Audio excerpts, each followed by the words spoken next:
Alô, gente querida, gente boa, gente amada, eu tava com saudade, tava mesmo.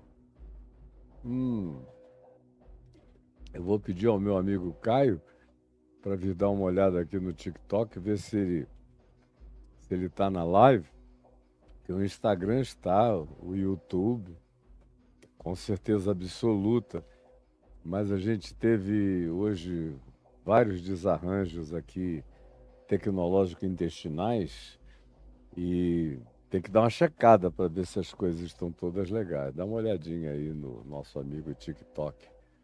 Não me parece. Diz que está chamando para dizer que eu vou fazer uma live, mas eu já estou aqui no ar com todo mundo. Tá tudo certo? Vamos lá então. Hum, nós paramos, foi uma parada muito longa. Eu não gosto dessas paradas, mas de vez em quando eu sou forçado a fazê-las por causa de trabalho.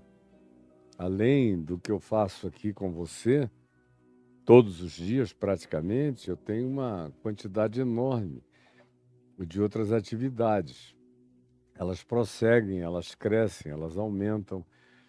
Se eu fosse atender a todas as demandas ou a todas as ofertas que me fazem de coisas novas para realizar, meu Deus, eu ia precisar de muitas vidas para atender. Mas eu não sou mais nenhum garoto, eu já sou um homem idoso. E a minha fila é sempre a preferencial, aquela dos velhos, cadeirantes, idosos. A marquinha é a da bengala, embora eu possa não parecer exatamente assim. Mas e aí, nesse nível etário que eu e minha mulher já chegamos já faz tempo. E é daqui para frente. Então, cada dia mais, eu faço o possível para afunilar. Por exemplo, nessa viagem, eu tive oportunidades lindas de coisas que me foram oferecidas, enormes, super tecnológicas, algumas delas, outras fantasticamente lindas e elaboradas para eu usar de graça e à vontade. Mas eu teria que mudar de volta para o Rio de Janeiro. E, honestamente, nós temos 3 filhos, Adriana e eu, morando no Rio, e eu tenho 2, e ela tem um. Nós somos um, eu e ela, então nós temos 3. E temos 3 netinhos, 4 netinhos agora. Uma delas é a Helena, que morava aqui com a gente, adulta, casada, independente, totalmente, mora em Angra dos Reis. E, e 3 netos sob os cuidados paternos. E a Giovana e o Theo, que são ainda 8 e 2 anos de idade, nessa faixa, e o meu netinho Heitor, que mora em Niterói, em São Francisco, com meu filho Davi, minha nora Tatiana, e que já é um garoto lindão, alto, comprido, tá? Um gato de 13 anos. Então a gente vai, tem todas as razões para irmos lá, sobretudo e antes de tudo, além dos muitos amigos queridos e especiais, é para ver os filhos e os netos. Mas mesmo isso não é motivação bastante para nós dois queremos sair daqui. A minha mulher, por exemplo, mesmo vendo todas essas coisas, eu também falo, olha, pelo amor de Deus, vamos continuar no nosso ninhozinho, no nosso cantinho, onde a gente já está, vai fazer 20 anos. E essa casa já é o lugar onde, por mais tempo, eu vivi continuamente num lugar. Eu já vivi em vários lugares, já habitei muitas casas, já construí casas, já vendi casas. Agora, o lugar onde eu fiquei mais tempo até aqui, contínuo, foi aqui, em Brasília, nesta casa, nesse jardim que não existia. Cada plantinha aqui fui eu que plantei, cada galinho, cada trepadeira, a atração para os animais, as fontes que eu construí, conectei, para elas ficarem aí chamando o bicho com esse barulhinho gostoso. Enfim, o último tempo da nossa jornada humana até aqui, nós vivemos nesse canto. Criamos netos aqui que já são adultos, como a Helena, como o Mateus, que já é um homão forte e parrudo, como a Larinha, que já é uma mocinha linda e gatinha, e como os que moraram aqui com a gente, desses netos que nasceram ou viveram desde criança aqui conosco. E os filhos que estão aqui, que são mais três, duas meninas e um rapaz, de modo que nós temos muito prazer neles e prazer no lugarzinho do nosso aconchego, do nosso descanso. Aí você diz, bom, mas já perdemos muito tempo hoje com essa introdução da sua viagem e do que você sentiu nessa ausência. Pode ser que seja verdade, tenha sido uma perda de tempo, mas eu não considero assim, porque tem muita gente aqui comigo que tem prazer nessas narrativas mais comezinhas, mais pessoais, mesmo os que me assistem na plataforma do YouTube, na sequência de Mateus. E tudo que eu faço na vida é muito íntimo, é muito pessoal. Eu não sou do tipo que chego aqui para dar uma aula e digo comecemos e vou em frente. É vida, é continuidade, tem liga, tem amarração, tem emoção, tem sentimento, tem verdade subjetiva, manifesta em cada coisa que eu traga, em cada coisa que eu diga. Sempre foi assim e assim será para sempre, enquanto Deus me permitir continuar com graça, lucidez e saúde, o que eu espero que Ele me dê ainda por muitos anos, para eu continuar e tentando e buscando ser relevante para cada nova geração. Deus já me deu a bênção de ser relevante para milhões de pessoas no passado, em agora mais de meio século. E eu espero que Ele ainda me dê a graça de adentrar os anos e décadas por vir com a relevância do Evangelho imutável, que nunca perde seu prazo de validade. Nunca perde. Tem pessoas que parece que não entendem isso. Aí eu encontro gente que diz, eu vi uma mensagem sua de 30 anos atrás, meu Deus, parece que foi feita ontem. Não, ela foi feita para a eternidade, para sempre. O Evangelho é para sempre.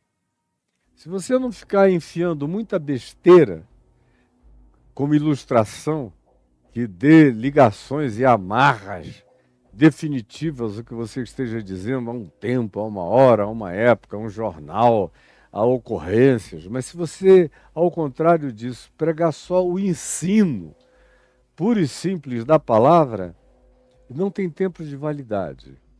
Eu estava dizendo a uma pessoa outro dia em São Paulo, olha, você que ainda é jovem, com um potencial de saúde enorme, eu vou partir, eu vou para a eternidade, eu vou ao encontro do grande amor da minha vida, que é o Senhor, e você vai continuar aqui e vai se servir de tudo que eu estou dizendo, falando, vai usar, vai fazer crescer na sua vida, vai aplicar.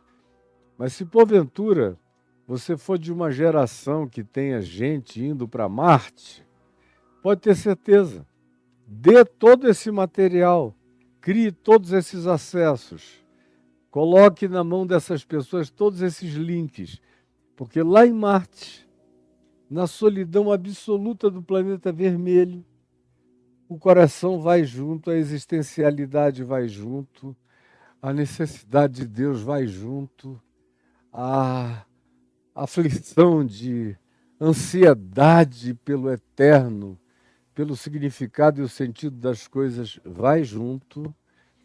E em qualquer lugar, seja aqui, seja em Júpiter, seja em qualquer lua de Saturno, seja fora do sistema solar, seja em outra galáxia, se for o ser humano que vá, essa palavra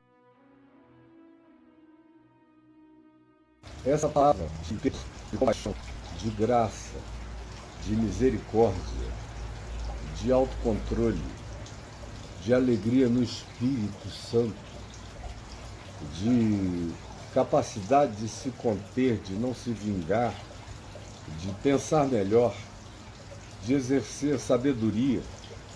Todas essas coisas serão perenes, ainda que a gente esteja cercado de androides inteligentes. Elas serão eternamente perenes para cada um de nós, porque a alma humana não é pós-moderna e a alma humana não é pós-tecnológica. A alma humana carrega na sua essência uma primitividade intrínseca e essencial. Podem mudar um monte de aparatos ou haver até desenvolvimentos neurais e sinapses novas que a gente faça, provocações diversas do elemento tecnológico ou dos fatores de natureza ambiental ou mesmo educativos que nos venham a ser colocados ou até impostos. No entanto, a tua alma vai continuar com o mesmo clamor do Salmo 42, como a corça que suspira pela corrente das águas. Assim por ti, ó Deus, suspira a minha alma. A minha alma tem sede de Deus. Diz o salmista, do Deus vivo. Quando eu irei e me verei perante a face de Deus, isso aí é inapagável, isso é inafastável, isso é eterno, isso é para sempre. E bem-aventurado é quem não tem a presunção de pensar diferente, mas faz a conclusão sensata de entender que é assim, e assim será, e não vai mudar.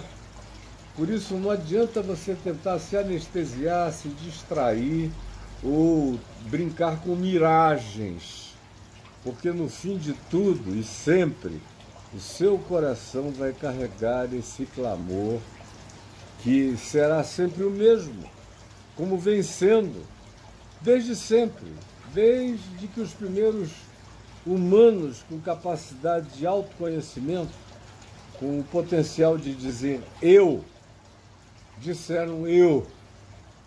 Desde então, eu e Deus são praticamente sinônimos na existencialidade humana. Todo mundo que diz eu, logo diz Deus. Eu digo eu, logo eu digo Deus. Seja para abraçá-lo, seja para tentar negá-lo, seja para tentar fugir dele. Mas não esqueça disso jamais. Isso está presente. E essa é a razão da infelicidade brutal de milhões de pessoas que parecem ter uma dificuldade enorme de entender o mais básico de tudo, que é isso. E enquanto essa basicalidade não é processada, entendida e abraçada por nós, a única garantia que eu posso dar a você é de uma grande infelicidade, de profunda ansiedade, de busca insolucionável e de ausência de contentamento presente num ser resfolegante que não sabe nem por que resfolega e nem à procura do que esteja ou está. E na realidade é esse vazio que Solzhenitsyn, que vocês dessa geração nunca ouviram falar, mas foi um pensador,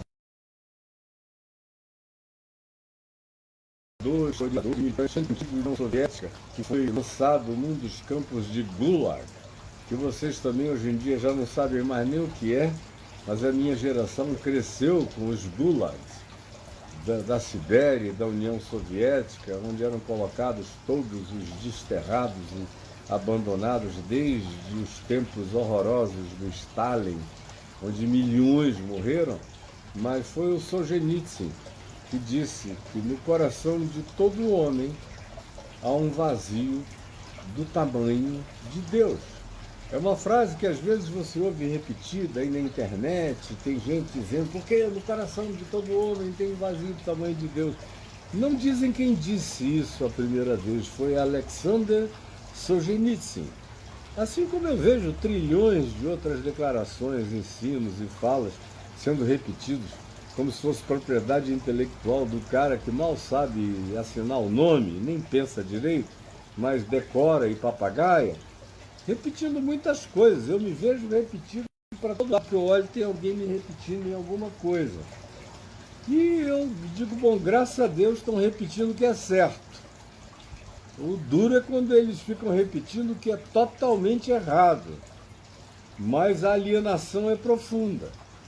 No entanto, o que eu estou dizendo é que com alienação ou sem alienação, há um vazio no coração do tamanho de Deus, que só é preenchido por Deus mesmo, não por religião, não por crenças, em espírito, em verdade, invocado, guardado, aninhado, amado, orado, confessado, de nós para nós, em nós mesmos, no nosso coração, antes de ser um grito, um testemunho, uma confissão para fora, sendo todavia uma realidade plantada dentro de nós para dentro e nutrida dentro de nós com fé, com esperança que se renove todos os dias, com amor com o qual a gente o faz renovar-se pela prática dele, amando, como escolha, como decisão, como escolha de ser alguém que decide as decisões que só podem ser feitas com as categorias, os critérios, os entendimentos e as referências do amor. Se não for assim, o vazio é constante, é queremos, não tem dinheiro que entupa esse buraco, não tem nenhum tipo de ilusão, de projeção, de proposta, de tapeação que tapeie você para sempre. O coração acorda e diz, não, eu não aguento mais, eu preciso do que seja essencialmente verdadeiro. Eu já falei demais, era até a hora de parar e dizer tchau, Deus abençoe vocês.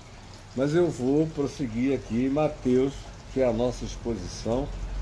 O Marcelo Cunha vai saber fazer um corte lá e aproveitar o que eu disse aqui para outras circunstâncias aí nas plataformas e nas redes. E nós estamos no capítulo 8 de Mateus, dando sequência. Eu já falei sobre a cura do servo do centurião, comparei com a mesma passagem em Lucas 7, de 1 a 10, falei sobre a cura da sogra de Pedro, comparei com Marcos capítulo 1, com Lucas capítulo 4, e já falei a respeito do que aqui mesmo se diz em Mateus 14, 15, já falei nos versos 16 e 17 sobre a libertação dos endemoninhados, dos possessos, e aludi ao fato de que não existe no Novo Testamento, nem tampouco no Velho, nenhuma alusão tão específica sobre a origem daqueles a quem Jesus chamou de espíritos imundos e a quem os evangelhos chamam de endemoninhados quando possuem as pessoas, ou declaram que pessoas endemoninhadas estejam possessas. Aqui no verso 16 diz que no mesmo dia que ele curou a sogra de Pedro, tomando a gente a sequência de Mateus para não ficar com complicações acadêmicas, diz que chegada a tarde trouxeram-lhe muitos endemoninhados e ele meramente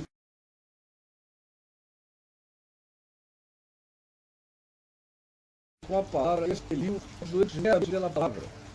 E eu me lembro que há 20 dias atrás ou mais eu falei a vocês sobre a diferença entre Jesus e os outros. Os outros todos vêm carregados de rituais, de fetiches, de pedras sagradas, de elementos sagrados, de incensos sagrados, de relicários os mais variados, para fazerem essas supostas obras de libertação ou de cura, ou com orações decoradas, ou com gritarias pré-determinadas. Com Jesus é tudo diferente. É tudo meramente pela palavra. Não tem gestuais, não tem absolutamente nada disso para caracterizar qualquer ato de Jesus. Ele faz com espontaneidade. Não tem nada que ele repita sempre. Não tem hora marcada para coisa alguma. Vaza, sai, ocorre. E ele meramente pela palavra, como a gente viu aqui, o leproso dizendo: se tu quiseres, tu podes purificar-me. E ele disse: eu quero. Fica limpo. Botou a mão no peito do cara e ele ficou limpo na hora. A gente viu aqui o servo do centurião e o centurião que entendeu isso melhor do que qualquer religioso hoje. Centurião romano, sem treinamento de nada. Mas quando falaram que o servo dele estava doente, Jesus disse: eu vou lá curá-lo. O homem veio e barrou-lhe o caminho, dizendo: não precisa. Manda só uma palavra e o meu servo será curado. É a tua palavra. Manda a tua palavra. Aqui com a sogra de Pedro é a mesma coisa. Ela estava com febre, disenteria. Diz o outro texto, naquele tempo isso era uma doença que matava, especialmente o velho. Os velhos morriam em um número enorme por causa de disenteria, crianças também, como acontece ainda hoje entre indígenas e pessoas de situação de extremo pauperismo, que comem tudo, bebem água contaminada, as disenterias se instalam, os vermes crescem, todo tipo de verminose. E às vezes há enxames, infestamentos. E pessoas morrem, continuam morrendo hoje, no mundo inteiro, de disenteria, crianças e velhos, sobretudo. E aqui nos dias de Jesus é uma idosa, na casa de Pedro, a sogra dele. E Jesus apenas tomou-a pela mão. Tomou-a pela mão, pegou na mão dela e disse: vem cá. Tomou-a pela mão e a febre a deixou. Vocês vejam como essas manifestações da graça de Deus não dependem de nenhum tipo de gritaria, de performaticidade, de teatralidade, de performaticidade de qualquer natureza, de histerismos gritados em nome de Deus. Como a gente vê hoje em dia, a internet está lotada de histeria em nome de Jesus, em nome do Espírito Santo. É um negócio totalmente alucinado, de doença mental para todo lado. Aí quando eu digo alguma coisa, tem gente que me censura: Caio, deixa, Caio, deixa. Eu digo: é claro que eu não vou me interpor. Agora, eu preciso falar. Eu preciso falar por uma razão muito simples. Jesus não é assim. E essas pessoas estão dizendo que são servas de Jesus, que querem servir a Jesus. Então, se alguém diz que quer servir a Jesus, tem que parecer com Jesus. Se alguém diz que deseja obedecer o Evangelho, tem que ficar semelhante ao Filho de Deus. Esse é o nosso chamado, como Paulo diz. Essa é a nossa vocação, é assimilarmos e nos assemelharmos a Cristo Jesus, no nosso modo de pensar, de enxergar, de interpretar, de ver, de agir, de gestuar, a todo um modo de ser de Deus em Cristo, que precisa me habitar. Isso não significa que eu perca a minha personalidade ou a minha definição de cultura, onde eu fui criado, mas tudo isso ganha uma remodelação. Há uma nova criatura em processo de nascimento. Há uma metamorfose que precisa acontecer. Eu deixo determinados casulos para trás, determinados modos e hábitos e formas inadequados para Cristo Jesus. Eu deixo para trás e me visto de Cristo. Como é uma expressão que a gente vê Paulo usando com extrema repetição. Ele diz: revesti-vos de Cristo Jesus. Há um revestimento de Deus em Cristo que eu preciso aprender. Esse revestimento de Deus em Cristo é esse novo modo de ser e de me expressar na Terra, no planeta. Não é só para fora, nasce de dentro, nasce do coração, mas se nasce do coração, ganha sua manifestação na minha face, no tom da minha voz, nos meus modos, até na minha maneira de tratar as minhas decepções, frustrações, dissabores, tristezas variadas ou descontentamentos. Tudo isso tem que estar presente em mim. A simpatia de Cristo, a sobriedade de Cristo, os tons de Cristo, a melodia de Jesus, o espírito da sabedoria de Jesus tem que estar presente em mim e em você. Do contrário, você está seguindo uma sombra da caverna de Platão que apelidaram de Jesus, mas não é Jesus. Você está seguindo um santarado da religião com o apelido de Jesus que não é Jesus. Você está absorvendo a personalidade histérica e histriônica do seu líder, que grita: Jesus, Deus, Satanás, o dia inteiro, mas não tem nada a ver com Jesus. O que é de Jesus parece com Jesus. É a cara de Jesus. Carrega os tons de Jesus. Carrega a educação de Jesus. Carrega o modo operandi de Jesus. Carrega o trato de Jesus. Pelo amor de Deus, será que é tão difícil assim? Da gente perceber que, por exemplo, quando discípulos que andavam com Jesus mesmo, depois que Jesus ascendeu aos céus e se assentou no trono da majestade nas alturas, acima de todo principado, potestade, dimensões ou poderes, e que esses discípulos chegaram e entraram no ambiente chamado gentil, do mundo fora do ambiente judaico, quando foram chegando e eles já tinham ouvido falar de Jesus, eles disseram: meu Deus, aqueles que transtornaram o mundo chegaram até nós. Por quê? Porque eles viram o que vazava deles. O que vazava deles era graça, era cura, que eles não andavam gritando: venham para ser curados, mas os que chegavam perto, eles oravam e eram curados. As pessoas ficavam aturdidas com a proximidade dos milagres e daquela presença de amor invadindo os lugares, como Paulo diz, escrevendo em 2 aos Coríntios, no capítulo 5, ele diz: porque Deus nos conduz em triunfo por meio de Cristo Jesus em todos os lugares.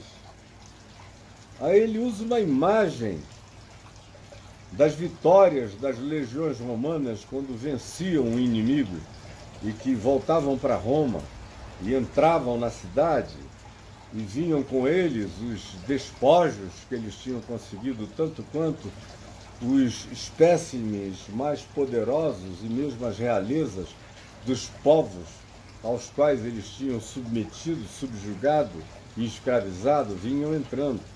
E em volta havia todo aquele processional com aromas, com incensos, com glórias, com grinaldas, com louros, com aplausos, com aqueles lugares majestosos das construções romanas que estão ainda presentes em Roma até o dia de hoje, para impressionarem até esses dias a nossa vista.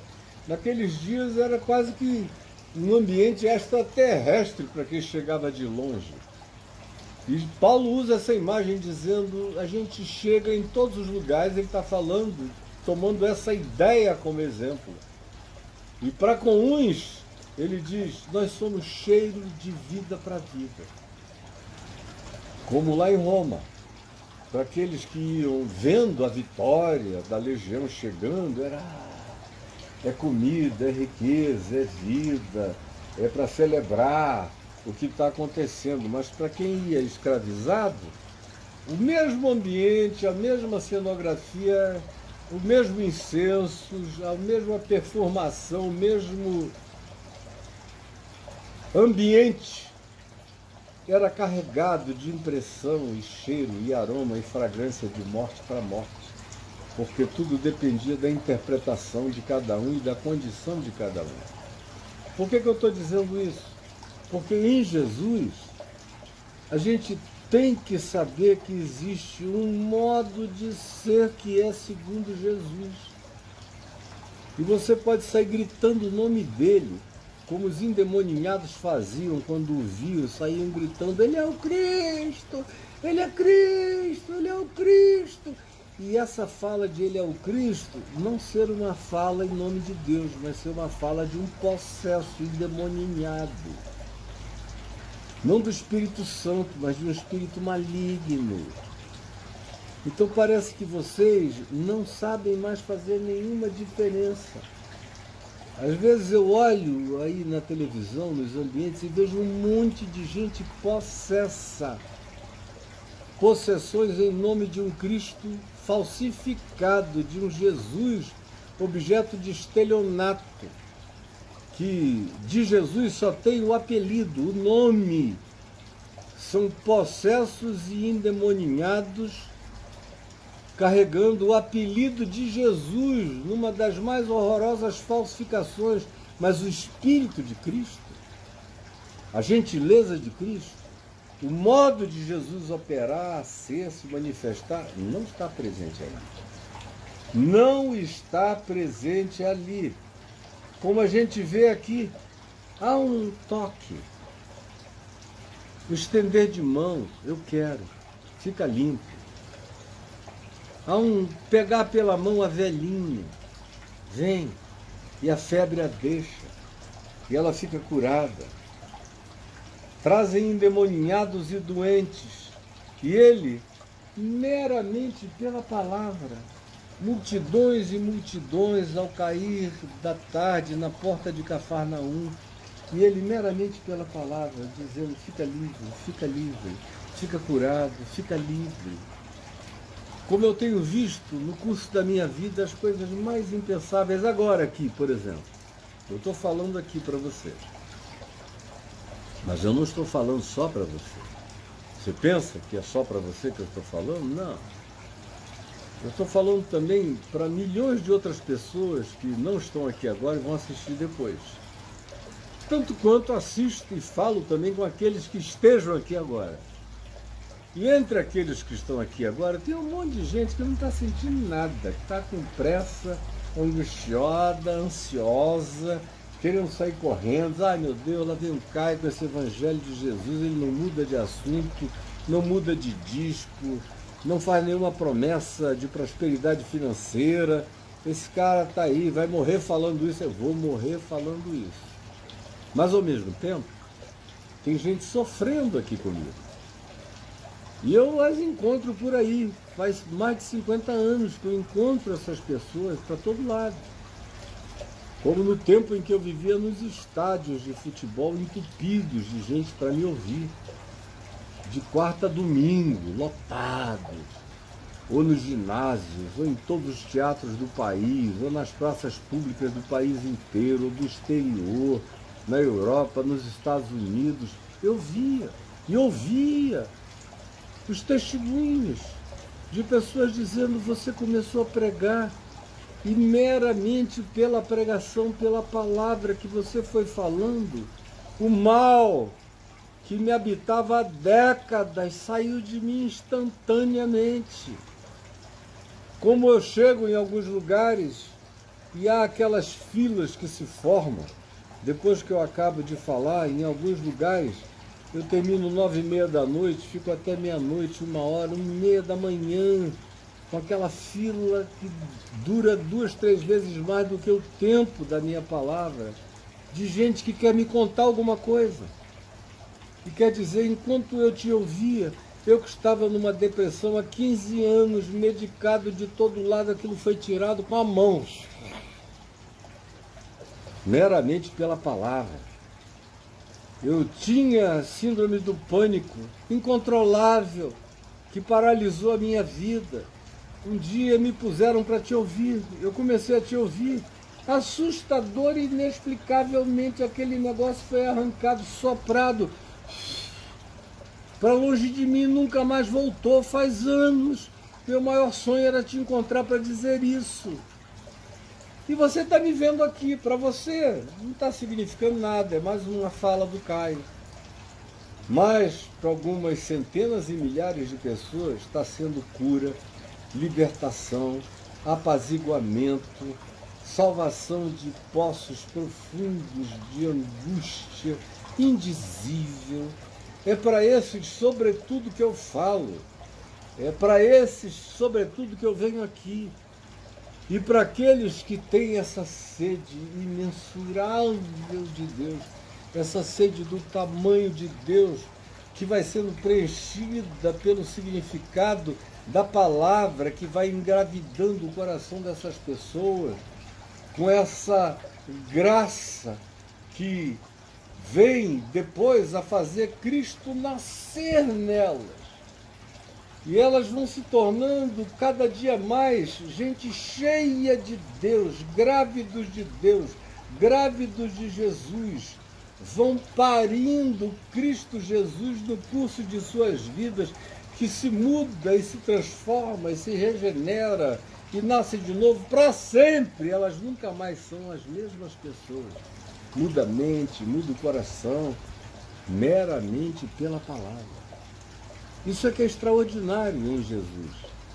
Você não ouve o mesmo testemunho de um professor? Quantos professores estão me ouvindo aqui? Professores que digam, enquanto eu estava dando uma aula sobre Platão, meramente pelo ensino, pessoas foram curadas. Enquanto eu estava ensinando o Epiteto, quantas pessoas foram curadas. Enquanto eu estava ensinando a filosofia de Zenão, quantas pessoas foram curadas? Ou enquanto eu estava compartilhando a filosofia existencialista secularizada de Jean-Paul Sartre, quantas pessoas foram curadas, aliviadas e se dessuicidaram das suas agonias perenes? Você já ouviu isso em algum lugar? Agora, essa palavra da simplicidade do Evangelho, meramente pela palavra, realiza isso. Mas ainda não é sobre isso que eu vou falar no dia de hoje, na tarde de hoje. Eu estava aqui me alongando por uma espontaneidade do meu coração. E eu costumo seguir as espontaneidades do meu coração, porque eu mesmo daqui não vejo você aí. Mas eu sei sempre que enquanto eu estou falando daqui, tem centenas, dezenas de gente aí, sincera, honesta, carente, buscadora, tentando encontrar oxigênio espiritual para viver. E, sobretudo, a minha prioridade é alcançar você. Nesse espírito, é com você mesmo. Embora eu não saiba o teu nome, você me conheça ou não conheça a você, mas eu estou compartilhando com você alguém que nós dois conhecemos, que é Jesus vivo. Eu não estou compartilhando o ensinamento de uma sabedoria, é uma sabedoria eterna, mas de alguém que está vivo e que disse, eu não vos deixarei órfãos, eu voltarei para vós outros. Eu enviarei o meu Espírito, que receberá do que é meu e vai compartilhar com vocês. Ele estará com vocês e morará, habitará em vocês. Estou eu aqui compartilhando essa palavra, que é mais do que sabedoria, É palavra energizada, vivificada, carrega o que Paulo chamava de energeia da fé, essa energia vibratória da fé que vibra em todos os campos dimensionais possíveis, penetrando no seu coração, falando com todos os órgãos do seu ser, fazendo sinapses de graça, de cura na sua mente, no seu cérebro, até no seu órgão cardíaco, até no seu fígado, até nos seus rins, em lugares e ambientes que a gente acha que são inalcançáveis pela palavra, trazendo graça para o teu corpo inteiro, para os teus intestinos, para o teu cérebro, para a tua psique, para o teu espírito, para todas as dimensões e camadas do teu ser, meramente pela palavra. E aqui, no verso 17 de Mateus 18, se diz: e Jesus fazia isso para que se cumprisse o que fora dito por intermédio do profeta Isaías, no capítulo 53 de Isaías. Ele mesmo tomou as nossas enfermidades e carregou as nossas doenças. Isso vai acontecendo agora, aqui também. Ele fez isso, sobretudo, de maneira manifesta na cruz, para onde ele chupou, sugou as dores de toda a humanidade anterior, presente e posterior. Sugou tudo, ele se tornou a expressão do buraco negro devorador de todas as calamidades humanas. Engoliu tudo na cruz e o coração explodiu de agonia. Mas agora mesmo, ele vivo e ressuscitado, enquanto eu falo, Isaías se cumpre de novo, de novo e de novo, está se cumprindo aí. Tome posse você, seja você jovem, criança, velho, não importa a idade, tome posse você, agora já. Ele mesmo tomou as nossas enfermidades. Que coisa maravilhosa, é? A expressão designa aquilo que a gente toma pela mão e arranca. Tomou, pegou para si as nossas enfermidades. Tomou para si as nossas enfermidades. Tomou para si as nossas enfermidades. Ele não quer que a enfermidade seja minha, enfermidade de estimação. O Evangelho ensina que eu não devo ter nenhum tipo de afeição às minhas enfermidades. Eu devo ter, em alguns casos, ou em muitos casos, uma atitude de pacificação com a minha condição, quando se trata de uma condição instalada. Aí é uma questão de sabedoria para aprender a viver e para viver. Mas quando se trata de uma anomalia, de uma enfermidade, o Evangelho quer que eu saiba que Jesus quer tomar para si. Tomar para si, não é tua essa enfermidade, deixa eu tirar de ti com a mão, meramente pela palavra. Ou crê que eu posso energizar os remédios que você toma e eles podem se tornar infinitamente mais potentes pelo teu olhar, pela tua observação de fé e pela projeção da sua fé, não só sobre os alimentos, mas sobre as medicinas que você toma. Elas podem ficar infinitamente mais potencializadas para fazerem um bem que ultrapasse até aquilo que farmacamente elas foram planejadas para realizar. Mas se você olhar com essa projeção de fé, isso extrapola o que seja a designação farmacêutica. E se você tomar isso com gratidão, seja pão, seja remédio, tome com gratidão da parte do Senhor, que isso ganha uma imantação de graça e de poder que vai beneficiar o seu ser inteiro. Experimente adotar isso como processo de fé, como olhar da fé, como consciência da fé, como prática de fé, e você vai ver o benefício estrondoso que isso vai provocar na sua vida, de agora e para sempre, em nome de Jesus, especialmente se você aprender a viver sem medo nenhum. Então, dedicando-me agora ao que eu vou ler no dia de hoje, que está do verso 18 em diante, diz o seguinte: vendo Jesus muita gente ao seu redor, ordenou passar para outra margem do mar da Galileia. Eu acho isso extraordinário. Em Lucas 9, a gente vê a mesma declaração, como a gente vê em outros lugares dos evangelhos, declarações semelhantes. Jesus via muita gente, ele ia para um lugar diferente. Porque o ajuntamento das multidões frequentemente corrompe a essência dos significados. Guarde isso no seu coração.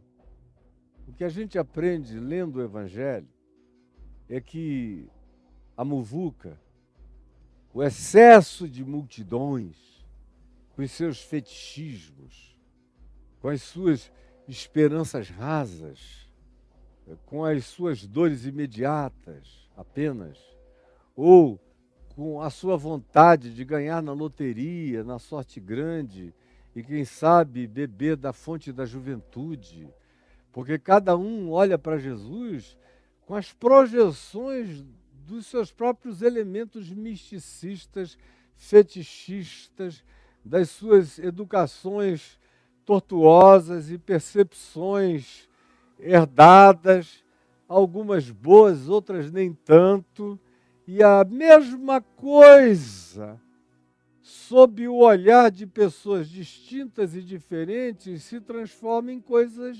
diferentes. De modo que quando Jesus vê, muitas vezes, as multidões, diferentemente de nós que diz, Deus está presente, porque agora as multidões estão aqui. Está ouvindo o que eu falei? Você ouve isso o tempo todo. Deus está presente porque a evidência são as multidões. Isso é para pastor, padre, curandeiro, qualquer um outro, mas para Jesus não. Para Jesus não. Para Jesus não.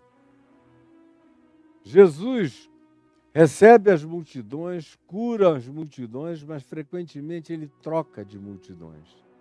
Ele cria um filtro, porque ele sabe que a continuidade das mesmas multidões vai virar superstição, vai virar corrupção da essência dos significados apresentados. A própria troca entre as multidões, cada um acrescenta um ponto, um conto, uma história. Daqui a pouco virou outra coisa. Daqui a pouco já não é mais Jesus que eles estão vendo, já é o ser da projeção imediata do olhar deles. E Jesus, portanto, nunca se impressionou com multidão. Quando ele nota que tem gente demais e que o espírito começa a se transformar do mercado da fé, ele diz, prepare um barco, vamos para o outro lado. Ele cria um filtro na mesma hora. Um filtro. E aí fica esse povo todo do lado de cá, dizendo, para onde ele vai? Para onde ele vai? Ei, ei, ei! E ele não cede aos apelos. Não há uma única passagem no Evangelho que diga, e Jesus, fazendo a volta no barco, voltou. Não, ele quando diz vou, ele vai. Quando ele diz vamos atravessar para aquele ponto, ele chega no ponto para o qual ele determinou atravessar. E o filtro está criado. E toda hora ele diz, não fiquemos apenas aqui. Me importa ir de aldeia em aldeia, de cidade em cidade, de grupo em grupo, para outras pessoas que não receberam, que não ouviram. Ele não tem nenhum tipo de acomodação ou de prazer, de fixação. Ele ensina a mesma palavra onde ele chega. Ele opera os mesmos milagres aonde ele chega. Mas ele bota o filtro. Quando as pessoas começam a achar que estão exercendo poderes sobre ele, então ele é daqui, ele é nosso. A sogra de Pedro mora aqui, Pedro também. Ele é Jesus daqui, do nosso lugar, de Cafarnaum. Ele muda para outro lugar. Ele atravessa, ele põe uma interposição. No caso, é o lago de Genezaré, o mar da Galileia. E ele vai atravessando para lugares distintos, encontrando gente nova, aceitando novas abordagens, atendendo a novas necessidades. Essa é a maravilha dele, é que ele vai de casa em casa, de gente em gente, de pessoa em pessoa. Ele não se deixa colocar sobre a coleira de ninguém. Ele não se algema a grupo nenhum. Ele não é propriedade de nenhuma casinha santa, de nenhum lugar santo. Ninguém pode contê-lo. Ele é livre como o Espírito Santo, como o vento que sopra onde quer, e ele vai para onde quer, chega onde deseja, e se surpreende com a manifestação de fé daqueles que não têm nada a ver com religião, que são, em geral, os que chocam Jesus durante os dias dessa sua breve peregrinação entre nós. Durante 3 anos e meio curando pessoas e atendendo gente, ensinando o Evangelho do Reino. Vendo Jesus, muita gente, guarde isso, guarde isso. Vendo Jesus, muita gente, é extraordinário isso. Vendo Jesus, muita gente ao seu redor, disse: oba! O reino de Deus chegou. Se fosse um coach, sabe? Vamos vendendo, vamos vender. Ingresso, chegou o reino. Olha o sinal, é muita gente. As pessoas, inclusive, julgam você pela quantidade de pessoas que te sigam. Sabia disso? Hoje em dia, cada vez mais. Depende da quantidade de pessoas que seguem você. Eles avaliam de que tamanho você é, se você é de Deus ou não é de Deus, se você está trazendo a palavra atrativa ou não. E eu digo para elas, olha, não necessariamente no more. Nunca mais será assim, cada vez menos assim será. As multidões estão cada vez mais ligadas à loucura, à tolice, ao besterol, à manifestação da insanidade. Quanto mais doido você for, mais maluco você se tornar, mais insana for a sua proposição, mais gente você frequentemente reunirá. Especialmente se você tiver a intenção de trazer a palavra séria, sincera, do Evangelho, meramente a palavra, sem promessas, sem barganhas, sem troca, não necessariamente essa pedagogia do Evangelho vai atrair muita gente. É óbvio que se eu começasse a falar daqui e vocês começassem a escrever e pessoas começassem a notar que só no dia de hoje 1.000 pessoas disseram que foram curadas de doenças as mais variadas, amanhã isso aí aqui estaria explodindo. Mas se não houver alguma coisa que gere uma atratividade dessa natureza, foi o próprio Jesus que disse: vós me seguis. Olha só o que Jesus disse. A propósito de vendo muita gente ao seu redor, foi para o outro lado. Repetindo o mesmo espírito, ele diz explicitamente no Evangelho de João: vocês estão aqui, as multidões, lotando o ambiente, não por causa da palavra. Foi ele que disse isso. Não por causa da palavra, mas porque vocês viram os milagres. E, sobretudo, porque vocês viram a multiplicação dos pães, vocês viram a multiplicação de peixes, vocês viram a festa não acabar na transformação de água em vinho, vocês viram os milagres extraordinários, impensáveis e irrepetíveis, sendo operados por mim com naturalidade de quem sopra. É só por isso que vocês estão aqui. Mas não é por causa da palavra da eternidade, da palavra da vida, da palavra da sabedoria, da palavra da consciência, da palavra da lucidez, da palavra que ensina a viver, a tratar, a se portar, a acolher, a perdoar, a se conter, a não se vingar. Não! Isso aí vocês nem ouvem enquanto eu falo, vocês ficam esperando é que haja milagres, sinais e prodígios, porque vocês não conseguem nunca sair dessa basicalidade, dessa primitividade, da idade da pedra, que é onde vocês estão ainda, a maioria o tempo todo. Então Jesus, que não tem tempo a perder, quando ele começa a ver essas multidões irem se viciando e tentando olhar para ele com aquele olhar fetichizante, o que vai quebrando toda a graça do evangelho, do ensino, da palavra e das curas genuínas e do ensino verdadeiro do reino de Deus, vendo muita gente ao seu redor, ordenou passar para outra margem. Para outra margem. Alguns corriam quilômetros até chegar na outra margem, mas a maioria não tinha essa mobilidade toda. Então, o que acontece é que ele encontra um outro grupo humano na outra margem, onde ele faz um resetting e começa tudo outra vez, ensinando a mesma palavra, repetindo os mesmos princípios e operando a mesma extravagância generosa e sutil de graça que dele emanava. Guarde isso. Multidões no Evangelho não determinam nada. Multidões são neblina para Jesus. Elas vêm e elas passam. Na minha terra, no Amazonas, a gente chama de cerração.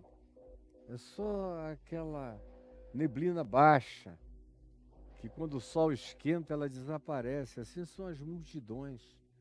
Ai daquele que confia em multidões, que depende de multidões. São elas mesmas que te aclamam.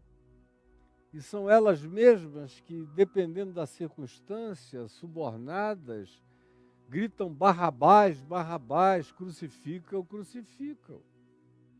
Multidões variam muito pouco. A gente diz, olha o sucesso desse evento e tenta contar pelas multidões. As multidões podem significar a calamidade daquela atratividade. Essa história de dizer Vox Populi, Vox Dei, é a coisa mais mentirosa possível do ponto de vista de Jesus e do Evangelho. Para Jesus, Vox Populi é Vox Enganos, frequentemente. Não é Vox Dei. A voz do povo, o Vox Populi, não é Vox Dei, voz de Deus. Frequentemente tem a ver apenas com um trend, tem a ver apenas com uma tendência, com uma moda. Tem a ver como qualquer outro fenômeno do mundo, na Terra. Tem a ver com uma determinada propensão do inconsciente coletivo ou das divulgações. Tem um vídeo aqui que acabou, acho que é no Instagram, deve ter sido a bateria, não sei o que foi, cara. Mas o fato é o seguinte, frequentemente não passa de um trend, de uma tendência circunstancial, da hora, de um tempo, de um dado momento, e nada além disso. E Jesus nunca se impressionou com multidão de natureza alguma. Jamais, sob hipótese nenhuma. E eu gostaria que você aprendesse isso. Porque eu também aprendi com ele a não me impressionar com multidões. E olha que eu tive na minha vida as maiores multidões que poucos seres humanos pregando o Evangelho tiveram na vida. Milhares, milhões de pessoas todos os anos, em todos os lugares, indo me ouvir. E eu nunca fiquei impressionado com isso, nunca fiquei impressionado com as multidões. Eu sabia que elas estavam ali, que elas tinham a sua hora, que elas tinham o seu tempo, mas que elas eram só vapor, só fumaça. E diferentemente do que acontece entre nós, onde multidão passou a ser caracterização da presença de Deus e não é. Como eu já disse antes, frequentemente a voz do povo é a voz do engano. Frequentemente é a voz da mentira. A gente está num país democrático e aprendemos num país democrático que pela democracia, em nome da democracia, onde há mentira, fake news e o espalhamento de informes errados, você pode mobilizar um país inteiro em nome da mentira, em nome da democracia, em nome da maioria. E não é a voz de Deus que está presente. É a voz do populismo, é a voz do engano, é a voz da construção mentirosa de informações que não correspondem à realidade. E as pessoas, como quase toda a multidão, são profundamente alienadas, são pífias de compreensão e de cognitividade. Então o Evangelho de Mateus, capítulo 8, verso 18, diz: vendo Jesus muita gente, guarde isso, vendo Jesus muita gente ao seu redor, que é o sonho de consumo do pastor que está me vendo aqui, ou do seu pastor, você está lembrando muito bem como ele fica eufórico. Você já viu alguém celebrar que não tem uma multidão, mas tem 2 ou 3 reunidos em seu nome? E que ali ele está no meio deles? Você já viu? Sinceramente, nos últimos tempos, duvido que você tenha ouvido. Porque isso tudo acabou. Até reunião de oração só é uma reunião de poder se houver milhares de pessoas no ambiente. Quando Jesus preferencialmente disse: entra no teu quarto e fecha a tua porta e fala com teu pai que está em secreto, e teu pai que vem em secreto te recompensará. Aí alguém diz: mas eu e Deus? Tem gente que até diz: eu até entro e me ajoelho, mas eu vou fazer uma live para o pessoal me ver orando. Porque ele sozinho ou ela sozinho com Deus não vale.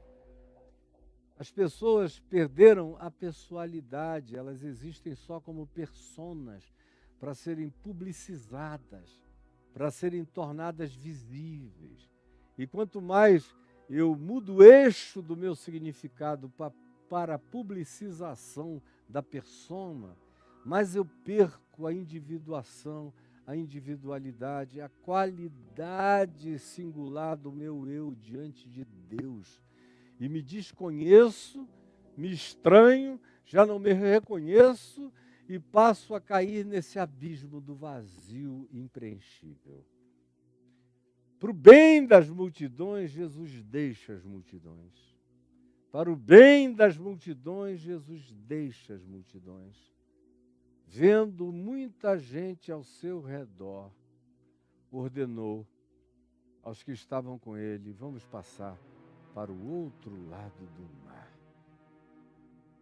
Vamos passar para o outro lado do mar. E eu iria falar até o verso 22, mas eu vou parar aqui. Estamos só esquentando a semana. E eu quero deixar esse ensino de Jesus do Evangelho de Mateus. É gostoso. Eu não vou dizer que não é. É gostoso, sim. Agora foi aqui o TikTok. Eu dei um toque nele, mas ele já era. É gostoso você ter multidões te vendo, te ouvindo. Mas é horroroso quando você percebe que chega num lugar e as multidões não estão lá.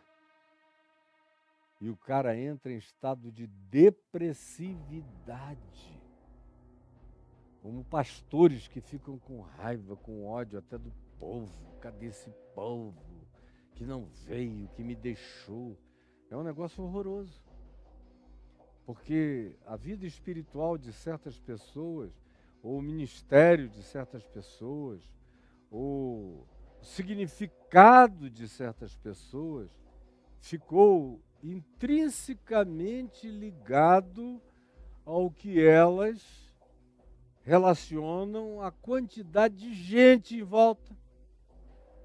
E com Jesus não existe absolutamente nada disso.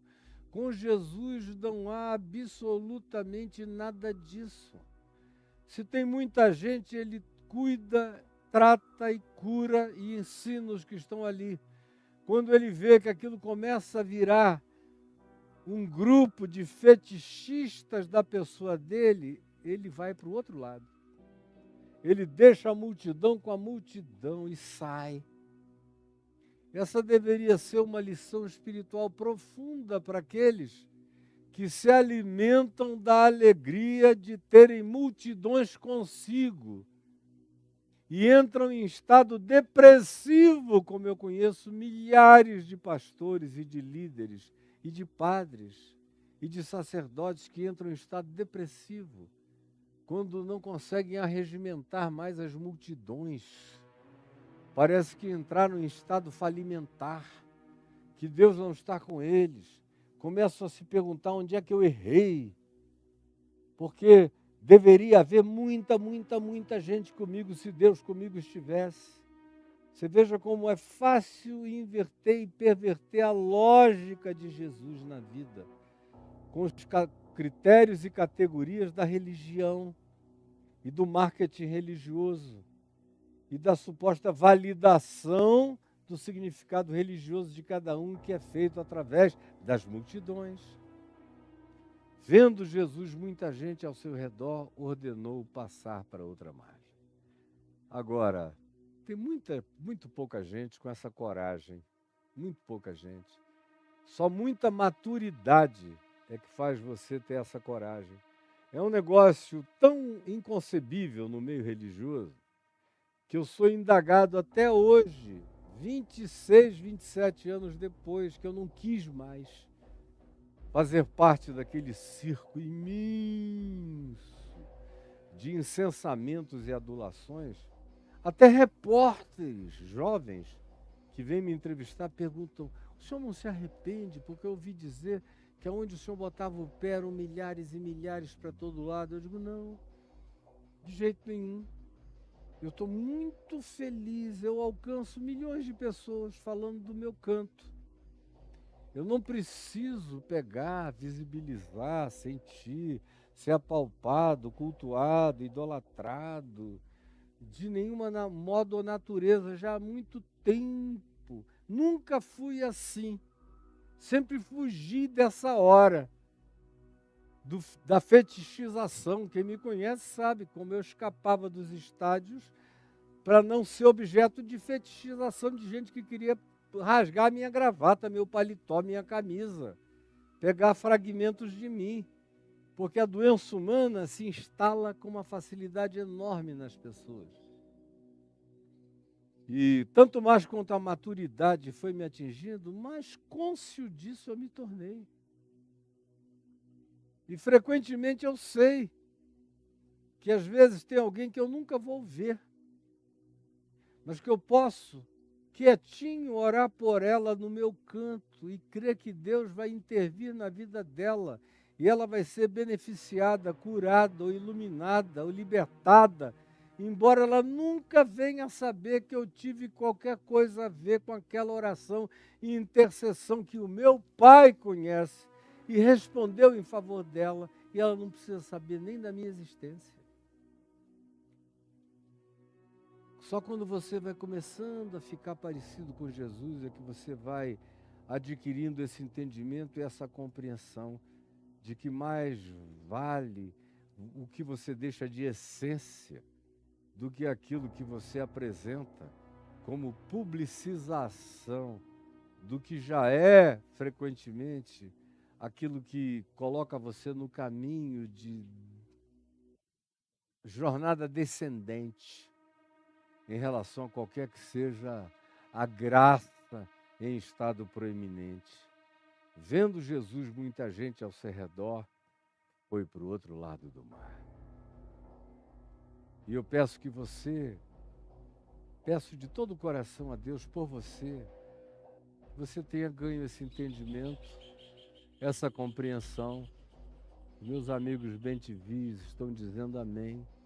Você ganhe esse entendimento e essa compreensão. E você guarde isso aqui no seu coração. E se eu estiver falando com alguém que até o dia de hoje se alimentou de muita gente, de multidão, e que ultimamente não tem tido o que um dia teve, pelo amor de Deus, não fique assim. Isso é engano maligno, perverso. Isso é cortina de fumaça. Isso é só miragem. Aprenda com Jesus que a fetichização, mesmo que seja de Jesus, já apaga Jesus do discernimento das pessoas. E ele, que sabe disso mais do que qualquer um, quando vê muita gente ao seu redor, ordena: vamos para o outro lado do mar. Senhor Jesus, eu peço que alguém, que alguns, ou que muitos, tenham entendido o que eu venho dizendo desde o início. E que essa palavra tenha chegado a quem precisa urgente, necessitada e aflitamente no dia de hoje e agora. Por favor, realiza isso.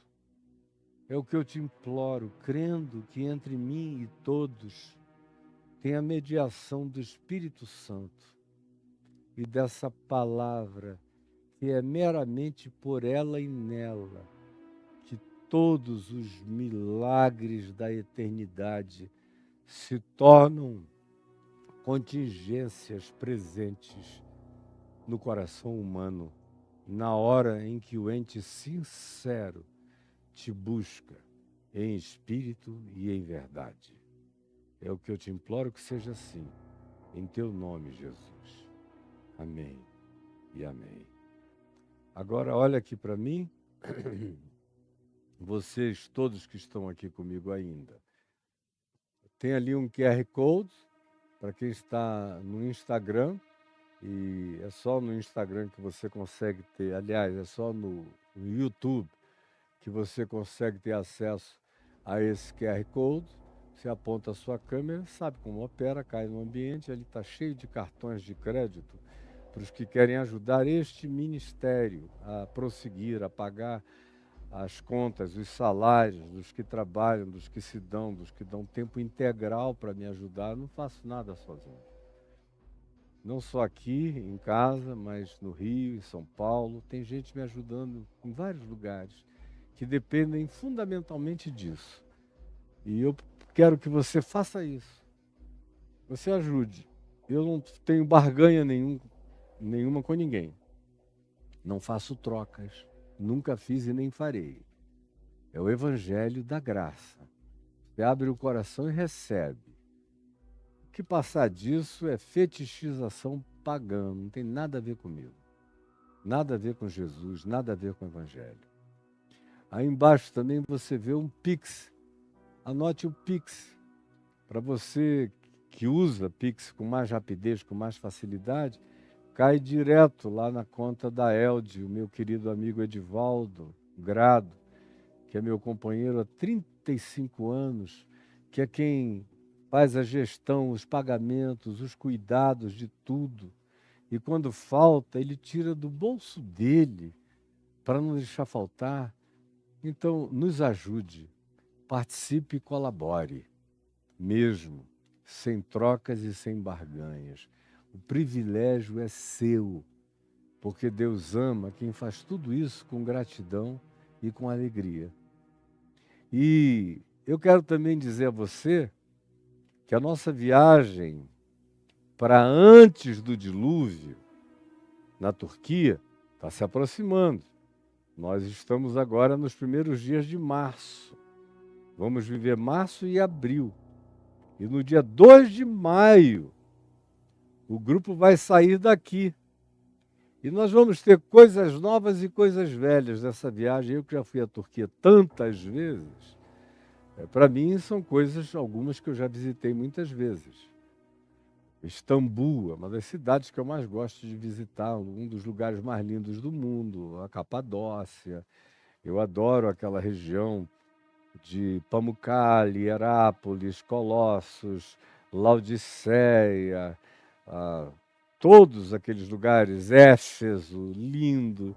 Mas, por exemplo, esse ano eu vou levar o grupo a Mileto, onde João viveu muitos anos até ser exilado da ilha de Patmos e receber a revelação do Apocalipse. Vocês vão aprender coisas extraordinárias do que aconteceu em Mileto desde 500 antes de Cristo e que são fundamentais, por exemplo, no Evangelho de João até o dia de hoje. Como vou ter oportunidade de, em Éfeso, não só ensinar o que a gente tem em Atos e na carta de Paulo a Éfeso, aos Efésios, mas muitas outras coisas sobre a história, que a maioria desconhece completamente. Eu quero que você aprenda, mas esse não é o eixo central da viagem. Nós vamos até gravar isso muito bem, com drones, com um monte de coisas boas. Mas o eixo é levar você para lugares pré ou diluvianos, para sociedades que antecederam o dilúvio de Noé. Como é que a gente sabe que elas são mais idosas do que o dilúvio? Porque em Göbekli Tepe você vai visitar ruínas de 12, 13, 15 mil anos de idade. Karahan Tepe, a mesma coisa. Algumas grutas onde viveram 20 mil, 30 mil, 50 mil pessoas, em lugares da região da Capadócia, que são pré-diluvianas. Depois foram habitadas por hititas, até por cristãos, mas a origem arqueológica dela é infinitamente mais antiga. E eu peço que rodem agora, para você anotar todos os dados e vir comigo nessa viagem. Ela será inesquecível. Roda, Caio.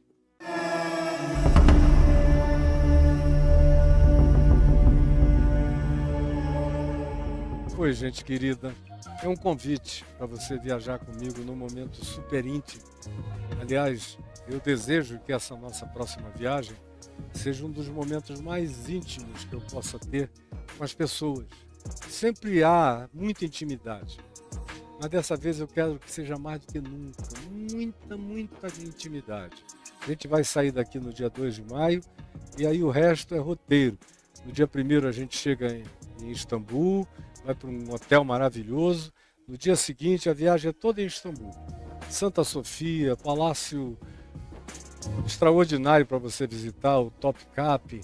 Depois você vai comigo para a Mesquita Azul, que é linda, maravilhosa, e almoço, um tempo no hipódromo de Constantinopla, depois resto da tarde livre no Grande Bazar, você vai se divertir demais. Aí vem já o outro dia. Outro dia, depois do café da manhã, a gente sai para um passeio pelo Bósforos, e você vai ver, Istambul é uma das cidades mais lindas da Terra, essa é que é a verdade.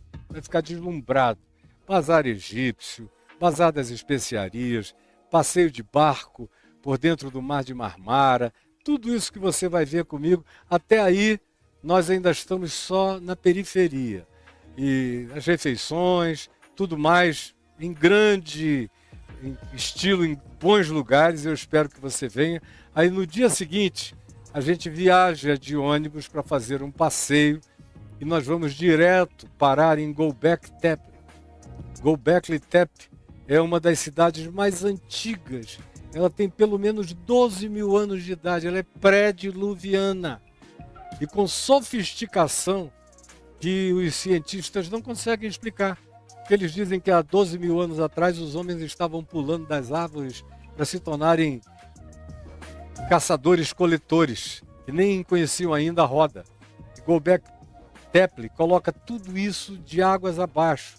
Nós vamos a Karahan Tepe, que fica a 35 quilômetros, onde há também uma quantidade enorme de coisas sendo escavadas da mesma antiguidade, de modo que esse vai ser um dia riquíssimo, onde eu vou conversar muito sobre muita coisa sobre a qual você nunca ouviu falar antes na vida.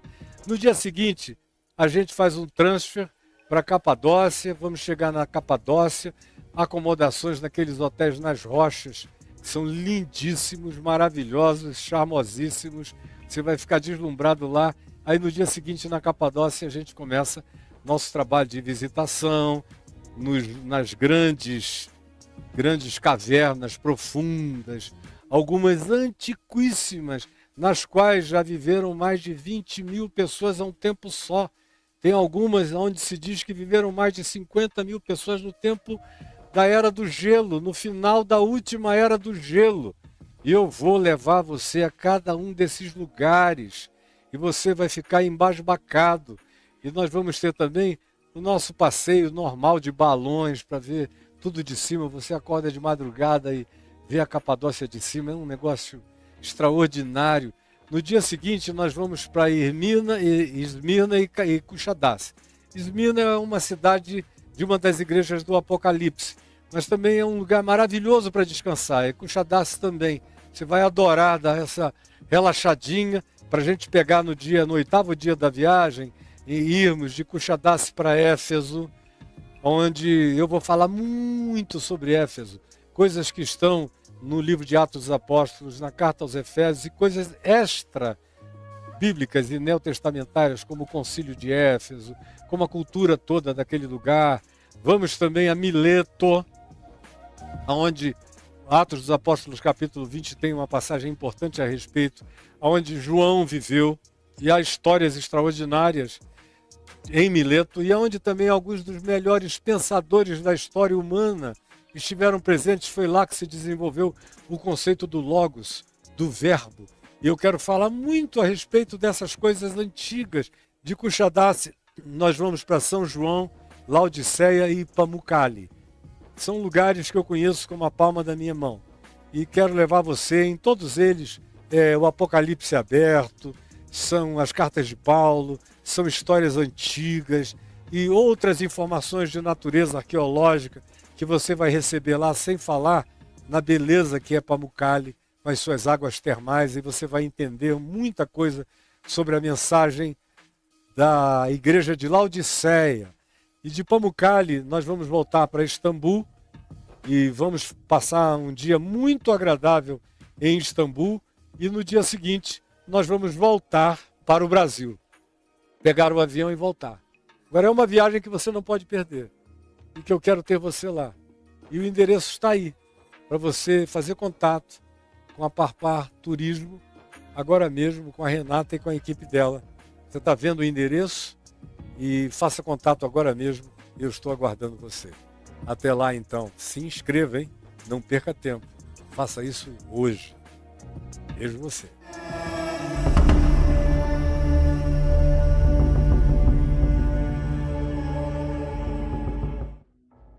É isso aí, você já tem o contato, caiofabio.net/viagem com Caio, faça contato, vamos com a gente, dá tempo ainda de você vir, dá tempo ainda de você vir. Ligue, fique sabendo quais são as condições, avalie as suas próprias e, se puder, venha. Vai ser extraordinário. E vai ser uma viagem para antes dos dias de Noé, como Jesus disse. Assim como foi nos dias anteriores ao dilúvio, assim também vai ser outra vez nos dias anteriores à volta do Filho do Homem. E aí eu quero fazer uma viagem com você descritiva a respeito de como eram os dias antes de Noé, antes do dilúvio. O que estava acontecendo na Terra naquele tempo? As invasões, as presenças, as alterações, as hibridizações, as engenharias genéticas de outra natureza, a presença intradimensional de muitos seres. Foi um tempo muito doido, tão doido que Gênesis, no capítulo 6, diz que o Senhor Deus decidiu fazer um resetting na humanidade toda e na Terra toda, porque não dava para continuar daquele jeito. Eles tinham chegado a um nível insuportável. Então venha comigo vai ser meu grande prazer. Amanhã eu volto, com a graça de Deus, a gente vai estar aqui na hora certa, ao meio-dia é a hora de começar. Hoje foi um dia de recomeço, muita gente nem sabia, não houve nem a divulgação, mas eu espero que amanhã, ao meio-dia, você esteja aqui comigo, convide os outros, find the others e vamos estar juntos. Me visite no TikTok, me visite aqui no Instagram, se associe à nossa página, que você nela está aqui no YouTube, e se inscreva e aperte o sininho e convide os amigos e as amigas. Faça a sua parte, chame esse pessoal querido para nós estarmos juntos. É evangelho, puro e simples, sem engano, sem jaça, sem poluição. Que Deus te abençoe, em nome de Jesus. Que a graça de Deus repouse sobre você, sobre sua casa e sobre todos aqueles pelos quais você ora, em razão dos quais você se preocupa e até se aflige. É o que eu peço a ti, Jesus, em favor de todos. Amém, amém e amém.